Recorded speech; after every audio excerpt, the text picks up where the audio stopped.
This next question comes from Mary. Dear Joe, I'm a proponent of 529 plans. How do you counter the argument that saving in a 529 will diminish your kid's chances of receiving financial aid from the institution that he or she applies to? Some of my peers argue that the aid package a university normally offers might be completely offset by the amount you save in a 529. Well, Mary, first we have to distinguish between federal financial aid and institutional financial aid. The federal need-based student aid programs rely on the FAFSA, a form that reports student and parent assets and income. That information is plugged into a formula that computes the student's expected family contribution, or EFC. The EFC is the amount the family is expected to pay towards college, with the idea being that any excess college costs can be financed through a combination of federal Pell Grants, Stafford or Perkins loans, parents' loans through the PLUS loan program, and federal work study. The federal EFC formula is actually very kind to 529 plans. Distributions are not reported as student or parent income as long as they come out tax-free, because they do not get included on the Form 1040 and they do not have to be added back on the FAFSA. This is a huge advantage over any mutual funds that throw off dividends and capital gains, which get reported on the 1040 and therefore count as income on the FAFSA, and over IRA distributions because they either get reported on the 1040 or they don't, but then they have to be added back on the FAFSA. Income is assessed in the EFC formula at a very high rate, as high as 50%.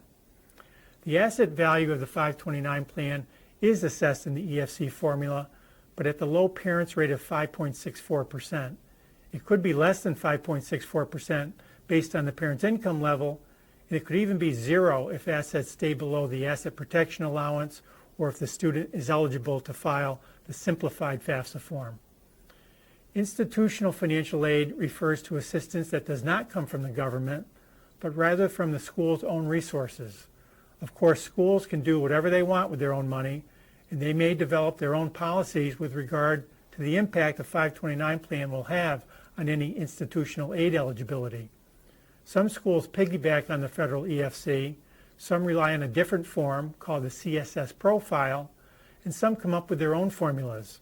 State schools tend to rely on the federal EFC. Anyone who decides to save for college with a 529 plan and then finds their child wants to attend a private college should ask that college about their policies surrounding 529 plans as part of the college selection process. This will be just another factor in choosing a school. If it turns out that your child will lose a substantial amount of institutional aid because of the 529 plan, you always have the option of simply taking all your money out of the 529 plan, although that can lead to taxable income and a potential 10% penalty on the earnings. You might also consider changing the beneficiary and targeting use of the 529 plan to a different family member. In the end, you should remember that saving for college means that you will not have to rely as much on a school's financial aid package, because you will have the resources to pay for the college that's right for your child, not necessarily the college with the best financial aid package. And that's the whole reason for setting aside funds in the first place.